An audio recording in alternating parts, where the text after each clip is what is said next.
The year that everyone wanted to end is finally behind us. 2020 may have been one of the weirdest years in our lifetime for many of us, but that also means it is also one of the more interesting years thanks to how we, as humans, coped up with the adversities of a looming pandemic. Thanks to a myriad of options to keep us entertained during lockdowns, this pandemic brought us closer in some ways than ever before. One entertainment medium that saw monumental changes in ways both good and bad is video games. From capitalizing on high demands for games to quickly adapting to newer work conditions to executing a generational shift during unprecedented times, the industry has had quite the eventful year with 2020. Let's take a look at some of the big events or stories that, in a way, defined the games industry in 2020. Hi, I'm Ishaq, and this is the iXie Gaming Podcast.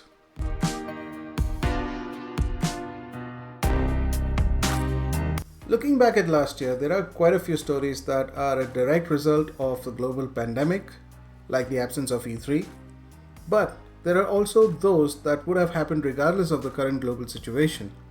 Things that have been in the oven for some time, only to be revealed sometime in 2020. Today's discussion will be about events from either facets, events which we may be discussing in the future as the ones that defined one bombshell of a year. So, without further ado, and in no particular order, let's begin with the release of the new consoles, despite the challenges. The PlayStation 5 and Xbox Series range of consoles seemed like an obvious yet exciting proposition at the beginning of 2020. But we all know how things went down earlier last year, and before anyone can say E3 is gone, everything planned for each console's release was thrown out of the window. Not only was marketing and PR going to need a new approach thanks to the probability of all major industry events being up in the air, but the very chance of a release for the new set of hardware did not seem likely, thanks to formidable challenges like logistics and manufacturing in a time of fear and angst among people over the global pandemic. But that did not stop Sony or Microsoft from launching their consoles as planned last year. And in all honesty, both companies are better for it. You see, information was scarce on new consoles at the beginning of 2020, at least for the PS5. With the Xbox Series X already having been revealed at the Game Awards the previous year, and Microsoft being pretty vocal about the machine's spec sheet and their future business model, people had a decent idea of what to expect from Sony's rival, at least for one of their consoles. But the lack of information from Sony only built up anticipation and hype towards the PlayStation 5, which in turn was expertly exploited by careful messaging in their rather well-made presentation which revealed the console along with the price and the release date. Throw in Microsoft's response in their own presentations and we had both companies trading blows, building up hype for both consoles in the process. In the end, it all paid off, as both Xbox Series X and the PS5, which released a week later, saw historic launches and were sold out in no time. Both companies may not have made or sold as many units as they liked, considering the demand, but hey, many people still managed to see these consoles in the flesh in a year where pretty much anything good was hard to come by. So yeah, 2020 shall be remembered as the year that saw both major companies release their latest hardware. Speaking of major companies and them trading blows, 2020 also turned out to be the year when Microsoft solidified its stance as being set up as a formidable competition for Sony in the years to come. Sony pretty much had a walk-off home run with the PS4, thanks not only to its output of incredible games from its worldwide studios, but also in part due to the lack of strong titles from Microsoft for the Xbox platform.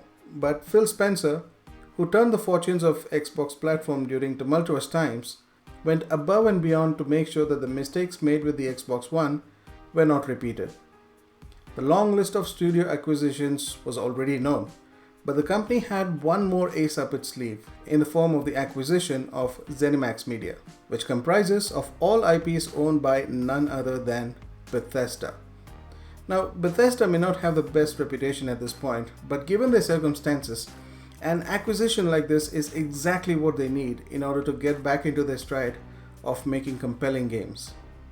Games that go by the names of Elder Scrolls, Fallout, Dishonored, and Wolfenstein, to name a few. Microsoft now had studios and talent of immense pedigree, all working on games that would cater their new business model. While on one hand, Microsoft took a page from Sony's book and invested on new studios and acquisitions, on the other hand, they drifted completely off course from the rest of the competition with a business model that puts a subscription service at the forefront with a tremendous level of accessibility. The Game Pass did not fully make sense when it was first announced. Microsoft releasing its exclusives on PC did not fully make sense at the time. Its focus on cloud gaming did not fully make sense at the time. Its decision to release first-party titles on Game Pass day one did not fully make sense at the time. Its decision to support older consoles for new games did not fully make sense at the time. But everything seems to come together now. Microsoft have taken a completely different route with the intent to reach out to as many demographics as possible within the 3 billion people that play video games in some way, shape or form, and does not want to be content with the 200 million people who play on consoles. It's planned to appeal to a wide range of audience with marquee titles available at a low price of admission without the obligation of having a console has come full circle this year with the release of the Series X and S range of consoles and the full release of xCloud as part of Game Pass. Sticking with the theme of big strides, 2020 saw the games industry reach new heights in terms of engagement and, in cases like India, social acceptance. With the global pandemic locking people inside homes, games played a major role in not only keeping us entertained, but also keeping our morals up. Alongside streaming services, video games seem like a natural escape from all of the gloom out there in the real world. This quite obviously meant that far more people who wouldn't usually play games were now enjoying them. And this did not just apply for big budget games, but games of all sizes and genres. Games like Animal Crossing saw record sales to no one's wonder, given the circumstances. But so were other small-scale games, particularly the ones with a focus on multiplayer. Fall Guys turned out to be the game that had me, my wife, and my daughter take turns after each match, every night for a good few months. And we certainly weren't alone. Among Us, a game originally launched in 2018, became a phenomenon this year, thanks in part to its intimately social nature of gameplay, but mostly due to the push it received from streamers and their communities. All of this only attracted more game releases, and companies both big and small mostly saw their releases through, despite the limitations in the development environment. But this also brings us to perhaps one of the most disappointing events of last year. Call it a casualty of the circumstances the year created, or just pure greed and ignorance, but 2020 saw one of the most anticipated game fall flat on its face upon release. I'm of course talking about Cyberpunk 2077. What should have been a historic launch of a game that redefined genre tropes and design philosophies turned into a harsh reminder of the pitfalls of the industry and served as a story of all the faith earned by a company in over 15 years lost in no time. Back in 2015, CD Projekt Red had the attention of the world with the release of The Witcher 3. Although buggy at launch, the game was praised for its scale, immersive world, a great story, engaging side quests, and attention to detail that impresses gamers even today. All the bugs were eventually ironed out with patches, and CDPR supported the game with plenty of DLCs and 2 major story expansions that mirror the quality of the original game, and were bigger than most full-priced games. With the first 2 Witcher games having a decent following and the third universally praised for the above reasons and considered by many as one of the best RPGs, CD Projekt Red now had the admiration from all facets of the gaming community, ranging from players to critics to budding developers who aspired to be the good guy of the industry, like CDPR was considered to be at the time. And it is this fan loyalty that probably made way to Cyberpunk's tumultuous launch. Hype for Cyberpunk 2077 was organically created in people's mind to staggering levels thanks to the company's track record and the game's premise alone. Add in the closed demo that was shown only to the press during E3, and the media outlets did the rest. But there were some early indications of trouble within CDPR that many turned a blind eye towards, thanks to the love the company had from the community. Rumors of crunch and unrealistic targets started to spill, which the company was quick to deny. Then there was a rumor that the game was near unplayable on the PS4 and Xbox One. While this was not addressed directly, a company official did comment that it ran, quote, surprisingly well, end quote, on those consoles. Add in a few delays, and we had what would generally be considered a recipe for disaster. However, for many, myself included, none of it was a concern because this was CDPR after all. At this point, numerous delays, the now publicly available demo footage, the consistent Night City Wire episodes, all resulted in a tremendous amount of hype, which made the disastrous launch that much more hurtful. When the release date was finally upon us, CD Projekt Red deliberately restricted reviewers to PC versions. There was no access to console versions in any way or form, and no footage was shown from those versions leading up to the launch. Yet, console versions were released in what can only be perceived as an unfinished state. For the gaming community that knew CDPR as a company that represents the good in the industry, this was a devastating realization. Matters only got worse when the company started to offer refunds on consoles without consulting the relevant companies, Sony and Microsoft, resulting in Sony removing the game from the PlayStation Store altogether. To CDPR's credit, they have been patching the game since release and have laid out a roadmap to fix the issues. But will this be enough to help restore faith in the company again? Only time will tell. Do check out our written article on the release of Cyberpunk 2077, which dives deeper into the matter and asks some serious questions. While Cyberpunk may have been one of the bigger casualties of the curse of 2020, there have of course been a lot more things over the year that have been affected radically.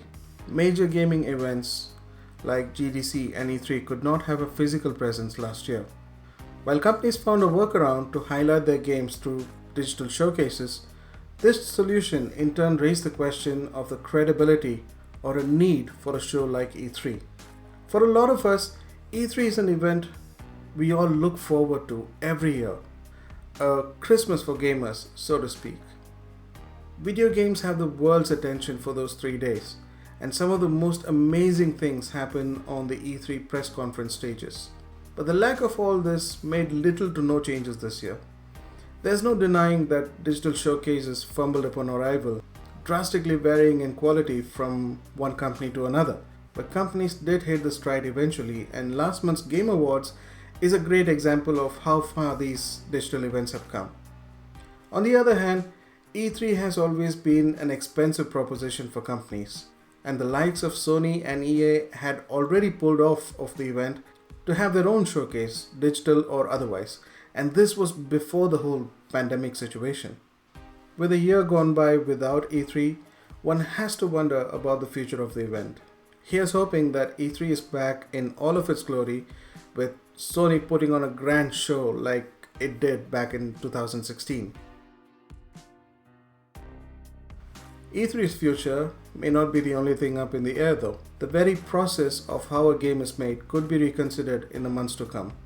If adapting to the global lockdown has shed light on one thing, it is that in today's connected world, office spaces are of very little relevance, particularly in an environment where a product is made by various individuals, each set to their own specific tasks. All the interaction needed to coordinate and work towards the vision of the game can be achieved through virtual meetings. And considering infrastructure as a major obstacle for accessibility based on its locations for a lot of companies, and majority of the workforce seeing work from home as a positive change, some companies are seriously considering work from home as a viable alternative. Square Enix, for example, announced permanent work from home policy for most of its employees in Japan. To support this argument, many games last year, including the latest Call of Duty, had seen their final phase of development in work from home conditions. How far this can be pushed and how each company will react once things get back to normal is yet to be seen. But the unprecedented nature of 2020 has left the doors wide open for any kind of change in the future. So, those were some of the noteworthy events that occurred in one roller coaster ride of a year for the games industry. What were your favorite stories from last year, and how has the pandemic affected your engagement with video games? How do you think 2021 will shape up to be? Let's discuss these and more in podcasts to come. Until then, I'm Ishaq, and this has been the iXie Gaming Podcast. You take care, stay safe, and keep gaming.